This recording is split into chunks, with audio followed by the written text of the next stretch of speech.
احادیث مبارکہ کی روشنی میں شب برات کی کیا اہمیت ہے؟ کیا اس رات کی عبادت ٹھیک ہے؟ شب برات کا روزہ رکھا جاتا ہے، اس کی صحیح حیثیت کیا ہے؟ شب کا روزہ تو کبھی ہوتا ہی نہیں، یہ آپ نے شب برات کا روزہ کیسے لکھ لیا؟ شب رات کو کہتے ہیں نا، شب برات جو ہے اس کو کہا گیا ہے اس لیے کہ ان کا خیال ہے کہ اس رات میں اللہ تعالیٰ بہت سے لوگوں کو اس کا کو بخشتا ہے۔ برات، اللہ تعالیٰ جہنم سے ان کو گستگاری عطا فرماتا ہے۔ اس کے ضمن میں جو صحیح احادیث ہے صرف ایک، اور وہ یہ ہے کہ حضرت عائشہ صدیقہ رضی اللہ تعالیٰ عنہ بیان کرتی ہے کہ ایک روز حضور کی میرے ہاں شب باشی کی باری تھی، یہ کہ میری رات کو آنکھ کھلی تو حضور نہیں تھے موجود، تو مجھے تشویش ہوئی کہ آپ کہاں گئے؟ تو میں ڈھونڈتی ہوئی وہ یا کسی اور کو آپ نے بھیجا، بہرحال مجھے پوری تفصیل یاد نہیں ہے، تو معلوم ہوا کہ آپ جنت البقیع میں گئے ہوئے ہیں اور وہاں پر استغفار کر رہے ہیں اللہ سے، اور تمام جو بھی وہاں پر مردے دفن ہیں ان کے لیے مغفرت کی دعا کر رہے ہیں۔ بس یہ ثابت۔ باقی اب اس میں جو ہے ہندوؤں سے ہم نے مانگ لی دیوالی، تو دیوالی جو ہے وہ روشنی کی جا رہی ہے اور بتیاں جلائی جا رہی ہیں، تو مختلف لوگوں سے ہم نے بورو کی ہیں چیزیں، جیسے عید میلاد النبی ہے وہ ہم نے کرسچن سے بورو کر لی، یا شیعوں کے تعزیوں کا توڑ کرنے کے لیے ہم نے بات بنا لی۔ اب اس میں جو ہے روشنیاں کی جا رہی ہیں، یہ دیوالی کا گویا کہ ہم نے توڑ فراہم کیا ہے یا اس کی نقل ہم کر رہے ہیں، یہ چیزیں نہیں۔ البتہ نماز رات کی عبادت تو ہر رات میں بہت اعلیٰ ہے۔ چلیے اگر اور دنوں میں نہیں ہوتا، اس رات کو آپ کو، کیونکہ حضور نے بھی استغفار کیا خاص طور پر جا کر جنت البقیع میں، تو اگر آپ بھی کریں، نماز پڑھیں اور استغفار کریں تو کیا ہے، بہت اچھی بات ہے، اس میں تو کوئی حرج کی بات ہے ہی نہیں۔ لیکن اسے کوئی تہوار کی طرح منانا، پٹاخے چھوڑنا اور جو ہے وہ روشنی کرنا، یہ بھارت صحیح نہیں۔ روزہ بھی چونکہ 15ویں شب ہوتی ہے، 15واں دن ہوتا ہے، پھر اس اعتبار سے حضور کے معمولات میں تھا کہ آپ ہر مہینے کی 13، 14، 15 تاریخوں میں روزہ رکھتے تھے۔ تو اگر آپ یہ نیت کر کے روزہ رکھ لیتے ہو، کیا کہنے ہیں، نور علی نور ہے۔ اور روزہ کسی وقت بھی نفلی روزہ رکھا جائے، اللہ تعالیٰ قبول فرمائے گا۔ توبۃ نصوحا عسى ربكم أن يكفر عنكم سيئاتكم ويدخلكم جنات تجري من تحتها الأنهار يوم لا يخزي الله النبي والذين آمنوا معه نورهم يسعى بين أيديهم وبأيمانهم يقولون ربنا أتمم لنا نورنا واغفر لنا إنك على كل شيء قدير. وقال عز وجل كما ورد في سورة النور وتوبوا إلى الله جميعا أيها المؤمنون لعلكم تفلحون. وقال جل وعلا كما ورد في سورة الزمر قل يا عبادي الذين أسرفوا على أنفسهم لا تقنطوا من رحمة الله إن الله يغفر الذنوب جميعا. صدق الله العظيم. رب اشرح لي صدري ويسر لي أمري واحلل عقدة من لساني يفقهوا قولي. اللهم ربنا ألهمنا رشدنا وأعذنا من شرور أنفسنا. اللهم أرنا الحق حقا وارزقنا اتباعه وأرنا الباطل باطلا وارزقنا اجتنابه. اللهم وفقنا أن نتوب إليك توبة نصوحا. آمین یا رب العالمین۔ آپ میں سے بہت سے حضرات کے علم میں ہوگا اخباری اطلاع کی بنیاد پر کہ میری آج کی گفتگو کا موضوع ہے توبہ کی عظمت اور اس کی تاثیر۔ اس کا پس منظر یہ ہے کہ پچھلے کئی مہینوں سے میری تقریر جو ہے وہ جو اس وقت عالمگیر حالات ہیں اور جو امت کو خطرات درپیش ہیں اور اس کے ضمن میں جو پیشین گوئیاں احادیث نبویہ میں موجود ہیں، جو میں کم سے کم یوں سمجھئے کہ 25 برس سے بیان کرتا آ رہا ہوں، لیکن اب وہ چشم سر کے سامنے آ رہی ہے۔ پہلے وہ صرف یہ کہ انسان کو علمی اعتبار سے معلوم تھی، اب وہ صورتحال آنکھوں کے سامنے۔ تو اس پر چونکہ گفتگو ہوتی رہی، لیکن ہر مرتبہ گفتگو کا اختتام اس پر ہوا کہ اس کا علاج کیا ہے، بچنے کا راستہ کون سا۔ تو عام طور پر ایک لفظ پر توبہ، البتہ اس میں انفرادی توبہ، اجتماعی۔ انفرادی توبہ سے انسان اپنے گناہوں کی سزا سے بچ جاتا ہے، آخرت میں اللہ تعالیٰ اسے اپنے عفو و درگزر کا، اپنی رحمت کا، اپنے فضل کا مستحق قرار دے۔ لیکن دنیا میں قوم کی حالت نہیں بدلتی جب تک اجتماعی توبہ۔ اس اجتماعی توبہ کے ضمن میں مختصراً تو میں نے کچھ باتیں عرض کی ہیں، لیکن پھر بھی چونکہ ہر مرتبہ گفتگو کے اختتام پر یہ بات آتی اور وقت ختم ہو رہا ہوتا تھا، لہذا اس کے بارے میں تفصیل سے گفتگو نہیں ہوتی۔ تو آج میں نے طے کیا کہ جو حالات ہیں وہ تو اب سامنے آ رہے ہیں. جو سلسلہ شروع ہو گیا ہے عراق میں، جس کے بارے میں شیرون صاحب یہ کہہ چکے ہیں کہ ان قریب عراق پر ہمارا قبضہ ہو، یعنی امریکہ کا نہیں اسرائیل کا. اور یہ بات بھی اب سامنے آ چکی ہے کہ مڈل ایسٹ کا پورا نقشہ بدل دینے کا پروگرام. یہ جو مڈل ایسٹ کے ممالک ہیں یہ کب وجود میں آئے؟ پچھلی صدی 20ویں صدی میں جو پہلی جنگ عظیم ہوئی اس سے پہلے یہ پورا علاقہ سلطنت عثمانیہ میں، خلافت عثمانیہ، پورا شمالی افریقہ، پورا یہ مغربی حجاز سمیت سارا معاملہ ایک سلطنت، ایک ملک، خلافت. پہلی جنگ عظیم کے بعد پھر حصے بکھرے کے انہوں نے، جیسے کہ مال غنیمت کو بیٹھ کر بعد میں تقسیم کیا جائے. اس عالم عرب کے جو ہیں اب ٹکڑے ٹکڑے کر دو اور انہیں باہم تقسیم کر. مصر، عراق یہ برطانیہ، شام، الجزائر یہ فرانس، لیبیا اطالوی، آگے ہسپانویوں. یہ سارے ٹکڑے جو ہوئے تھے اور ملک بنے تھے یہ تو اس وقت کی بندر بانٹ. اسی طرح اب کہا جا رہا ہے کہ اس جنگ کے بعد حقیقت میں مڈل ایسٹ کا نقشہ تبدیل کر. یہ صرف چینج آف ریجیم نہیں ہے، چینج آف ریجن ہے علاقے کا. اور اس کو ہم اپنی اصطلاح میں جب کہیں گے تو گویا کہ ایک عظیم تر اسرائیل کے قیام کا منصوبہ ہے جس پر عمل کا آغاز. ورنہ اس جنگ کی کوئی وجہ سمجھ، کوئی جرم ثابت نہیں ہوا. صدام پہلی خلیج کی جنگ میں تو اس کا جرم ثابت تھا، اس نے کویت پر حملہ کیا. اس پر تو کوئی جرم سرے سے ہے ہی. ان کے اپنے معائنہ انسپیکٹر جا کر بتاتے رہے کہ کچھ نہیں دیکھا ہم نے، کچھ نہیں پایا. اس حوالے سے سوچئے کہ کیا جواز، کوئی جواز پوری دنیا میں یہ بات تسلیم کی جاتی ہے کہ بلا جواز ہم، اور کس قدر شدت سے ہے، کتنی طاقت سے، کتنی قوت سے ہے، کتنی فوجیں آئی ہیں، کتنے جو ہے خلیج کے اندر جہاز کھڑے ہوئے ہیں جن پر سے کہ ہوائی جہاز اڑتے ہیں، کتنے چھوٹے چھوٹے جہاز کھڑے ہوئے ہیں، کہاں کہاں سے حملے ہو رہے ہیں. اصل میں وہ کتاب الملاحم کے اندر حضور نے جن خبروں کی پیشن گوئی کی تھی وہ اب ہمارے سامنے. اسی طرح پاکستان کا معاملہ ہوتے ہوتے رفتہ رفتہ ہمارے گرد گھیرا تنگ ہو رہا. ہم پر ایک الزام تو وہ کہتے ہیں کہ آپ چاہے لاکھ دفعہ قسم کھا لیں ہم نہیں مانیں گے، شمالی کوریا کو ایٹمی صلاحیت جو ہے وہ آپ نے، ہمارے پاس ثبوت. اس کے بدلے میں ان سے میزائل ٹیکنالوجی آپ نے، ہمارے پاس. اور آپ کشمیر میں کراس بارڈر انفلٹریشن اور ٹیررزم کو روک نہیں سکے، آپ نے نہیں روکا. اور یہ جو ہے فنڈامنٹلسٹ جو ہیں آپ کے ملک میں سر اٹھا رہے ہیں، 2 صوبوں میں ان کی حکومتیں بن گئی ہیں. اس سے تو اندیشہ ہے کہ کہیں ایٹمی صلاحیت جو ہے آپ کی وہ ان کے ہاتھ میں نہ چلی جائے، پھر تو وہ القاعدہ اور ٹیررسٹ کے حوالے پہنچ جائے. لہٰذا حالات جو ہے بہت دیگرگوں ہیں اور یہی وجہ ہے کہ اس کا عکس ہمیں نظر آتا ہے. بھارت کا جو طرز عمل ہے اس وقت، جس طرح تھریٹننگ انداز اس کا اس وقت، اتنا اس سے پہلے کبھی نہیں. وہ کہتے ہیں کہ جو اصول امریکہ نے اختیار کیا ہے کہ جس ملک سے مستقبل میں کوئی اندیشہ ہے اس پر پہلے سے حملہ کرنے کا حق حاصل، یہ نہیں کہ اس کا کوئی جرم ثابت ہو، ہمیں اندیشہ ہے لہذا ہمیں حملہ کرنے کا. تو اسی طرح پھر ہمیں بھی پاکستان کے اوپر حملہ کرنے کا. بہرحال میں ان میں اب زیادہ وقت صرف نہیں کرنا چاہتا. یہ چیزیں تو اب رائٹنگ آن دی وال کی حیثیت سے ہماری نگاہوں کے سامنے. آج میں چاہتا ہوں کہ اس توبہ کے موضوع پر کچھ عرض کروں، اور اس میں بھی ایک خاص بات جس کی طرف میرا ذہن حال ہی میں منتقل، وہ آج میں یوں سمجھیے کہ اضافی طور پر آپ کے سامنے رکھ. دیکھیے توبہ کے بارے میں قرآن مجید میں بے شمار آیا، اور توبہ جو ہے ہماری دینی تعلیمات کا ایک اہم ستون. میں نے ابھی صرف 3 مقامات سے آیات آپ سنائی. یا ایھا الذین آمنوا توبوا الی اللہ توبۃ نصوحا، اہل ایمان اللہ کی جناب میں توبہ کرو خلوص کے ساتھ، اخلاص. توبۃ النصوح زبانی کلامی نہیں، توبہ کی تشبیہ نہیں، بالفعل. عسیٰ ربکم ان یکفر عنکم، امید ہے تمہارا رب تمہاری برائیوں کو تم سے دور. یہ توبہ کی تاثیر ہے. اگر آپ کے اخلاق اور کردار میں کوئی غلط شے شامل تھی، اللہ تعالیٰ آپ کے کردار کے دامن کو دھو دے. اور آپ کے اعمال نامے میں اگر دھبے لگے ہوئے تھے تو اللہ تعالیٰ ان دھبوں کو بھی دھو ڈالے. عسیٰ ربکم ان یکفر عنکم سیئاتکم ویدخلکم جنات تجری من تحتها الانہار، اور تمہیں داخل کرے گا ان باغات میں جن کے دامن میں ندیاں ہیں. یوم لا یخزی اللہ النبی والذین آمنوا معہ، وہ دن جس دن اللہ تعالیٰ اپنے نبی کو رسوا نہیں کرے، معاذ اللہ ثم معاذ، اور نبی کے ساتھ ہی ان کو بھی جو ان کے ساتھ ایمان.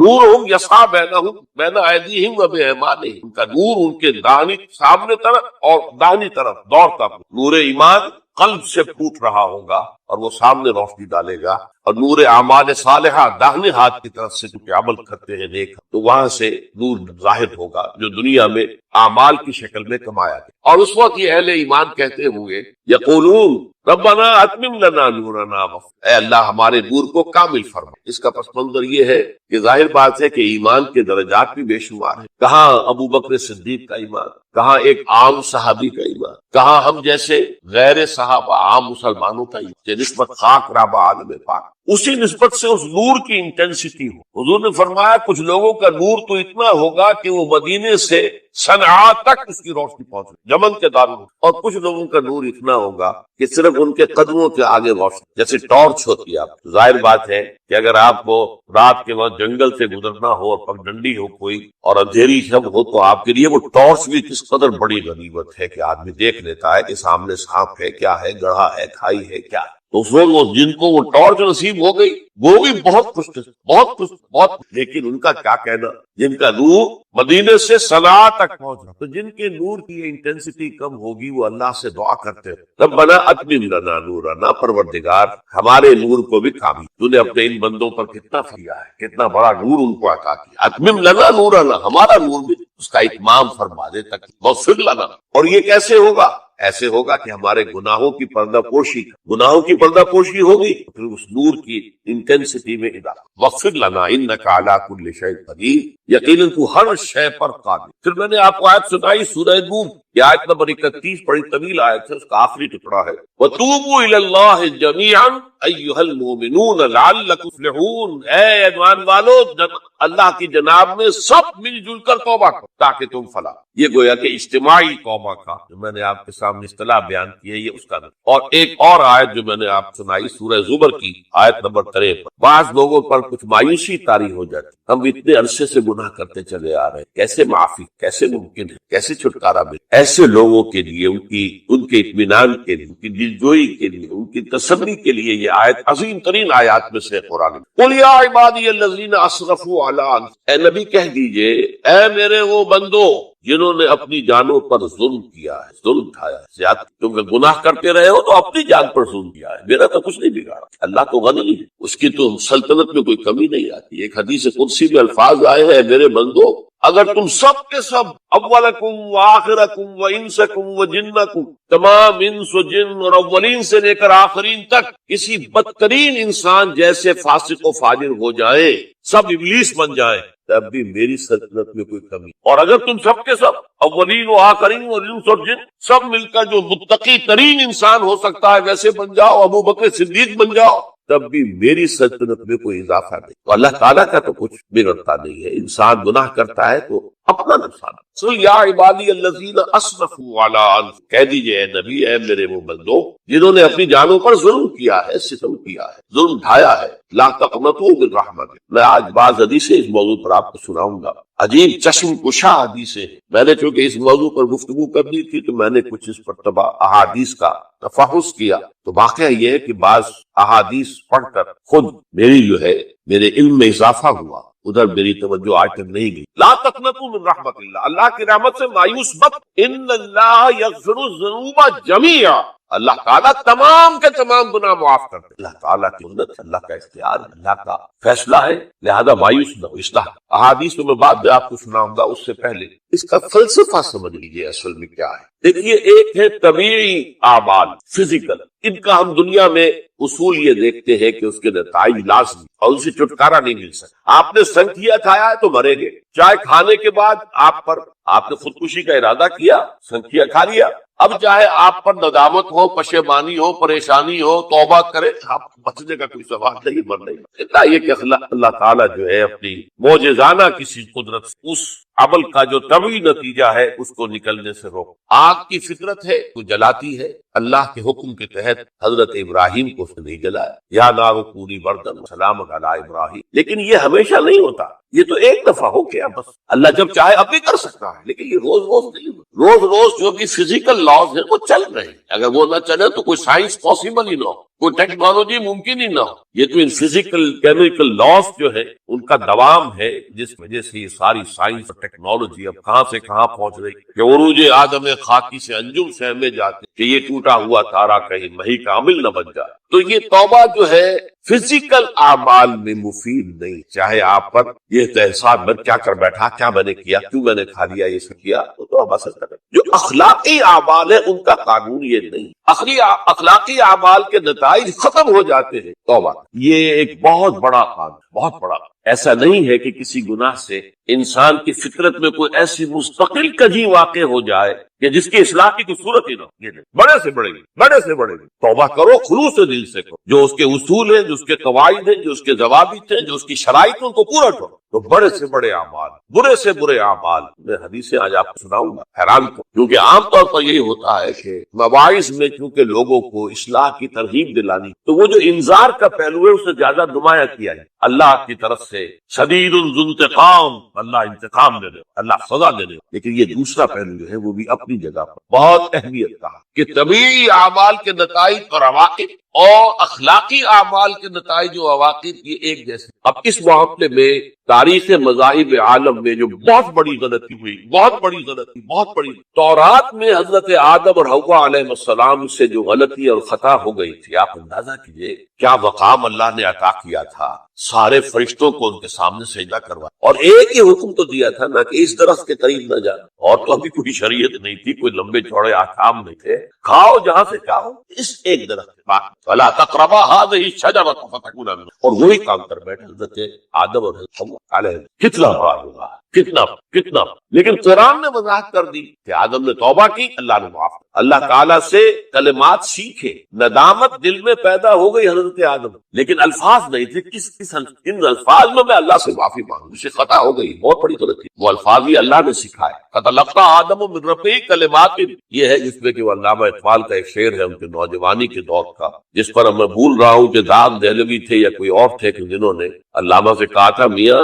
اس امت میں، اور یہ شعر اس بڑی محفل میں بات آئی تھی کہ موتی سمجھ کے شان کریمی نے چن لیے، قطرے جو تھے میرے عرق انفعال کہتے ہیں پشیمانی، شرمندگی، اور عام طور پر جب کسی انسان پر پشیمانی اور شرمندگی طاری ہوتی ہے تو پیشانی جو ہے اس پر کچھ پسینہ سا، تو قطرے جو تھے میرے عرق انفعال کے موتی سمجھ کے شان کریمی نے چن لیے، اللہ کی نگاہ میں ان کی اتنی قیمت، ان کی اتنی وقت میرے بندے نے پشیمانی اختیار کی ہے، اپنے اس غلط کام کے اوپر اسے رنج اور افسوس ہو رہا ہے، تو اللہ کی نگاہ میں اس کی یہ عظمت، یہ تو اللہ تعالیٰ نے جب حضرت آدم کے دل میں وہ پشیمانی پیدا ہو گئی تو الفاظ نہیں تھے، کن الفاظ میں؟ ہم کہتے ہیں نا کہ مجھے سمجھ نہیں آ رہا کہ میں کس منہ سے آپ سے بات کروں، میری یہ حیثیت نہیں ہے، میں کن الفاظ میں اپنی جو ہے خطا کا اعتراف، تو اللہ نے وہ کلمات خود سکھا دیے، فَتَلَقَّىٰ آدَمُ مِن رَّبِّهِ كَلِمَاتٍ فَتَابَ عَلَيْهِ إِنَّهُ هُوَ التَّوَّابُ۔ یہ چیز کہیں تورات جب دوبارہ مرتب ہوئی ہے تو وہ نکل گئی، اس میں رہ گئی، باقی اس میں شامل،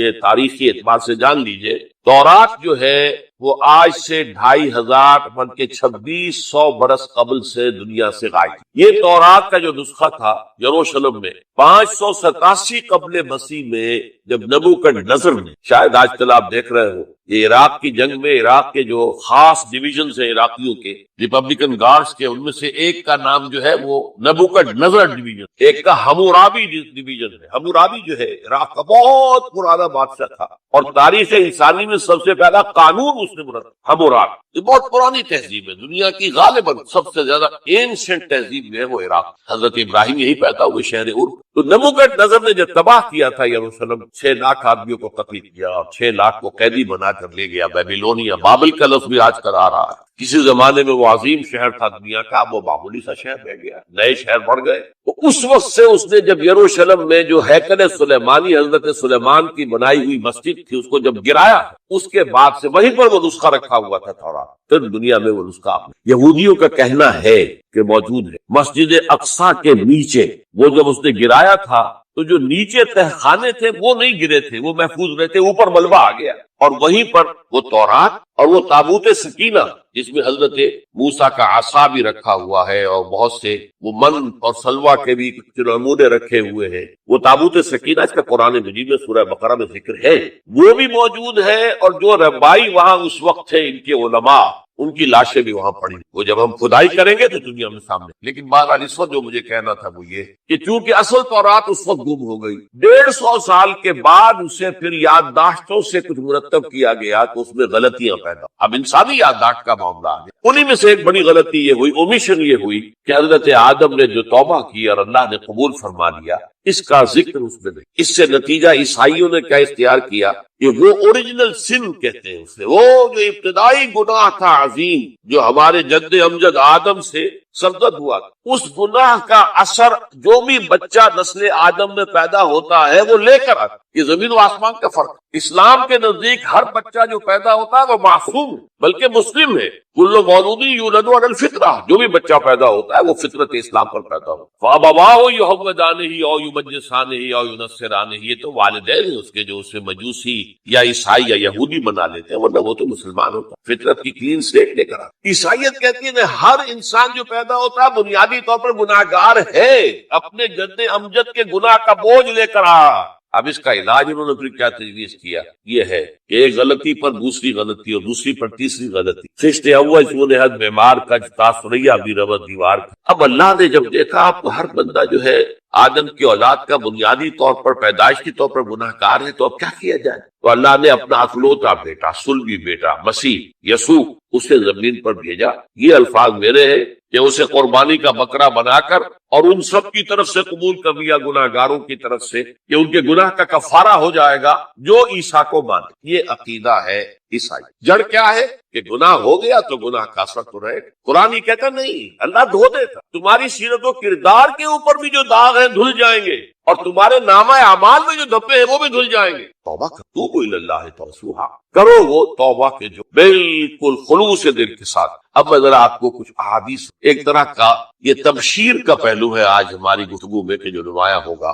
یہ بعض احادیث تو چھوٹی چھوٹی ہے اور یہ بہت مرتبہ میری گفتگو میں آ چکی ہے، صرف اس وقت حوالہ دے کر گزر جاؤں گا۔ یہ ترمذی اور ابن ماجہ میں حضرت انس ابن مالک رضی اللہ تعالی عنہ سے روایت ہے، حضور نے فرمایا کل بنی آدم خطاؤون وخیر الخطائین التوابون، تمام بنی آدم خطا کار ہیں، خطا کار بھی نہیں، بہت خطا کار ہیں، بہت خطا کار، لیکن ان خطا کاروں میں بہتر لوگ وہ ہیں خوب توبہ کر۔ غلطی ہو گئی توبہ کر۔ اور ایک اور حدیث میں آپ کو بتاؤں گا کہ یہ نہیں ہے کہ پھر کبھی وہ غلطی نہ ہو، اس وقت آپ یہ لگا لیں اپنے اوپر یہ کام میں نے نہیں کرنا، اور ایک دفعہ وہ کام چھوڑ دیں تو توبہ ہو گئی۔ پھر اگر کچھ عرصے کے بعد پھر کہیں آپ جذبات کی رو میں بہ گئے، پھر کہیں کوئی برے اثرات جو ہے وہ پڑے، پھر غلطی کوئی بات پھر ہو گیا، تواب اسی لیے کا بار بار توبہ کر۔ تو کل بنی آدم خطاؤون وخیر الخطائین التواب۔ دوسری حدیث یہ بھی ابن ماجہ اور بہقی میں ہے، حضرت عبداللہ بن مسعود رضی اللہ تعالی عنہ، التائب من الذنب کمن لا ذنب له، گناہ سے توبہ کرنے والا ایسے ہے جیسے اس نے کبھی گناہ کیا ہی،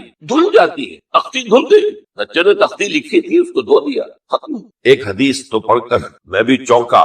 یہ اصل میں اسلوب ہے بیان کا، بتانے کے لیے کہ تمہارے دلوں کے اندر مایوسی کا غلبہ نہیں۔ مایوس اصل میں جو ہے مایوسی یہ ابلیسیت ہے، نوٹ کر لی، مایوسی ابلیسیت کی کا عکس۔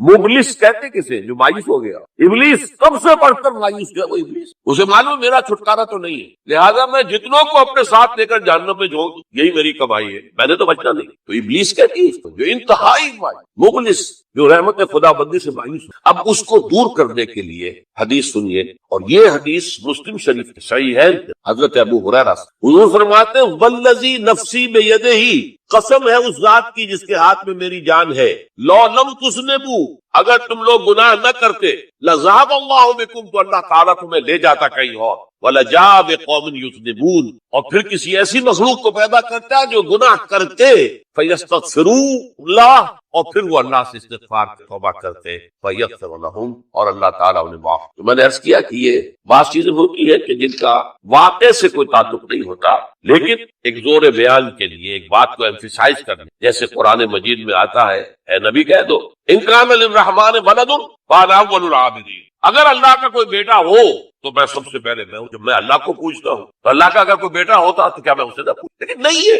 اب یہ نہیں ہے، نفی کے لیے زور دیا کہ اگر اللہ کا کوئی بیٹا ہو، لو کان للرحمن ولد فانا اول العابدین۔ اسی طرح یہ ہے کہ اگر انسان گناہ نہ کرتے اور گناہ کے بعد توبہ کر کے اللہ تعالیٰ کی شان غفاری کا ظہور نہ ہوتا، یہ بھی ایک عجیب فلسفے کی بات ہے، اللہ نے یہ کائنات کیوں پیدا کی؟ قرآن مجید میں اس کو براہ راست ایڈریس نہیں کیا گیا، اس کو میرے علم کی حد، ہو سکتا ہے کہیں بہت خفیہ انداز میں ہو اور ابھی تک میری نگاہ سے بھی جو ہے وہ چھپا رہ گیا ہو سکتا. قرآن مجید کے غامض نکات ایسے ہو سکتے. کوئی شخص، میں تو کہتا ہوں کہ اگر کوئی شخص کہتا ہے، میرے بارے میں ایک عالم دین نے کہہ دیا تھا کہ اسے قرآن پر بڑا عبور حاصل ہے، تو میں نے انہیں پیغام پہنچایا جن صاحب نے مجھے ان کا یہ جملہ سنایا تھا کہ آپ نے قرآن کی توہین، قرآن پر عبور کسی انسان، عبور کا مفہوم کیا ہے؟ دریا کے دو کنارے ہیں، آپ اس کنارے سے اس کنارے چلے گئے تو آپ نے عبور کیا. دریا قرآن کے کنارے ہے ہی نہیں، لا پیدا کنار. لہذا یہ کہہ دینا کسی کے بارے میں قرآن مجید. اب انہوں نے تو ایک طرح سے میری تعریف کی تھی، میرے ایک ساتھی سے جملہ کہا تھا کہ وہ عزیز، تو گویا کہ وہ جو میری تنظیم میں تھے ان کو خوش کرنے کے لیے کہہ دیا ہو یا جو بھی ہو، ان کے دلی جذبات ہو سکتا ہے کہ میں نے کہا انہیں یہ میرا پیغام پہنچا دیجیے، آپ نے قرآن کی توہین، قرآن پر عبور کسے کو. نہ معلوم کتنے مقامات ہیں جہاں امام راتی بھی کھڑے ہوئے ایسے نظر آتے ہیں دہشت زدہ. علم ان هذا المقام مقام غامض محیب عمیق. ہوشیار کے رہ مردم تیغ قدم را، ہوشیار ہو جاؤ، یہ بڑا خطرناک مقام ہے، بہت مشکل مقام ہے، اس کے تہ تک پہنچنا کے لیے ممکن نہیں. سورہ حدید کی آیت هو الاول والآخر والظاہر والباطن پر یہ الفاظ ہیں امام راضی. تو اس لیے میں آپ سے عرض کر رہا ہوں کہ یہ کہنے کا انداز ہے، والذی نفسی بیدہ لو لم تذنبوا، اس ہستی کی قسم جس کے ہاتھ میں میری جان ہے، اگر تم گناہ نہ کرتے. تو میں عرض کر رہا تھا تو اللہ کی شان غفاری کیسے ظاہر ہوتی؟ اللہ نے کائنات کیوں پیدا کی؟ کنت کنز مخفیا فاحببت ان اعرف فخلقت الخلق. محدثین کرام اگرچہ اس حدیث کی سند کو پختہ نہیں مانتے، لیکن اکثر مفسرین نے اس کو تسلیم کیا ہے. علامہ آلوسی نے تسلیم کہ میں ایک چھپے ہوئے خزانے کے مانند تھا. اب خزانہ کہیں پڑا ہے، اس کا کیا اصل کیا ہے؟ وہ تو کہیں کھلے، کسی کے پاس جائے، کوئی اس سے فائدہ اٹھائے تب تو کوئی فائدہ ہوا. تو کنت کنزا مخفیا، میرے اندر طاقت تھی، قوت تھی، خلاقی تھی، میری شان ساری میرے اندر ہی اندر تھی. کنت کنزا مخفیا فاحببت ان اعرف، تو میں نے یہ چاہا کہ مجھے پہچانا جائے. فخلقت الخلق، تو میں نے خلق کی تخلیق. اب مجھے پہچانو اس کائنات، یہ میری تخلیق ہے، آؤ دیکھو. ایک مصور اپنی تصویروں کی نمائش لگا، دیکھو میرے شاہکار، آؤ دیکھو یہ میرے فن کے کمال کے نمونے، آؤ دیکھو یہ ہے سب. دیکھو زمین آسمان، ان فی خلق السماوات والارض واختلاف اللیل والنہار والفلک التي تجری فی البحر بما ينفع الناس وما انزل الله من السماء من ماء فاحیا به الارض من بعد موتها. ساری آیات ہیں بہت. اور اسی لیے انسان کو پیدا کیا جس میں یہ فیکلٹی آف اپریسیشن، اللہ کے حسن و جمال و کمال کو پہچاننے کی صلاحیت. ورنہ ظاہر بات ہے کہ یہ جمالات کیا پہچانیں گے اللہ، پہاڑ کیا پہچانے گا اللہ کو پہچاننے کی صلاحیت. یہ چونکہ ایک فلسفہ ہے باقاعدہ کہ اللہ نے تعالیٰ، اسی سے میں کہہ رہا ہوں اگر گناہ نہ ہوتا اور پھر توبہ نہ ہوتی اور میں اس کو معاف نہ کرتا تو میری شان غفاری کا ظہور کیسے ہوتا؟ تیری شان ہے، غفار بھی ہوں، ستار بھی، اس کا ظہور کیسے؟ تو والذی نفسی بیدہ لو لم تذنبوا لذهب اللہ بکم ولجاء بقوم یذنبون فیستغفر اللہ فیغفر لهم. اگر تم لوگ گناہ نہ کرتے تو اللہ تمہیں ختم کر کے کوئی اور ایسی مخلوق پیدا کرتا کہ جو گناہ کرے اور پھر وہ توبہ کرے اور اللہ. اسی سے ملتی جلتی ایک حدیث ہے، یہ امام احمد اور امام بہقی لائے ہیں اور اس کے راوی حضرت علی ہے رضی اللہ تعالی عنہ. ان اللہ یحب العبد المؤمن المفتن التواب. اللہ تعالیٰ کو بہت محبت ہے، یحب. اب دیکھیے ایک طرف وہ آیات ذہن میں لائیے، اللہ تعالیٰ کن سے محبت کرتا ہے؟ واللہ یحب المحسنین. یا وہ لوگ ان اللہ یحب الذین یقاتلون فی سبیلہ صفا کانہم بنیان مرصوص. اللہ محبت کرتا ہے ان بندوں سے جو اس کی راہ میں جنگ کرتے ہیں صفے باندھ کر، گویا سیدھا پلائی ہوئی دیوار ہے. یہ ہے مثبت کام، نیک کام. محسنین اللہ کی راہ میں قتال کرنے والے. یا اس کے برعکس کہا جا ان اللہ یحب، اللہ تعالیٰ محبت کرتا ہے اپنے اس بندے سے العبد المومن، جو مومن ہو. اس کی ایک اور بڑی پیاری حدیث آئے گی، المفتن التواب، جو بہت فتنوں میں مبتلا ہو جاتا ہو اور پھر بہت توبہ کرتا ہو. مفتن التواب، لیکن ساتھ ہی پلٹتا ہو، رجوع کرتا ہو، پھر اللہ کے حضور میں حاضر ہوتا ہو، پھر معافی مانگتا ہو. اللہ تعالیٰ کو اپنا ایسا بندہ بہت پسند. اب میں کچھ اور حدیثیں آپ کو سنا رہا ہوں. توبہ کا دروازہ دو اعتبارات سے کہا گیا ہے کہ ایک وقت آنے پر بند. ایک حدیث کے تو الفاظ میں نوٹ کر کے نہیں لایا ہوں کہ اللہ تعالیٰ نے توبہ کا ایک دروازہ اتنا چوڑا کھلا رکھا ہوا ہے کہ جس کو عبور کرنا جو ہے وہ سال ہا سال میں ممکن، اور یہ بند نہیں ہوتا جب تک کہ سورج مغرب سے طلوع. یہ قیامت کی جو آخری، قریب قیامت کی جو آخری نشانیاں ہیں، وہی حدیث میں آپ کو سنا رہا ہوں. عن ابی ہریرہ رضی اللہ تعالی عنہ اور یہ مسلم شریف کی روایت ہے،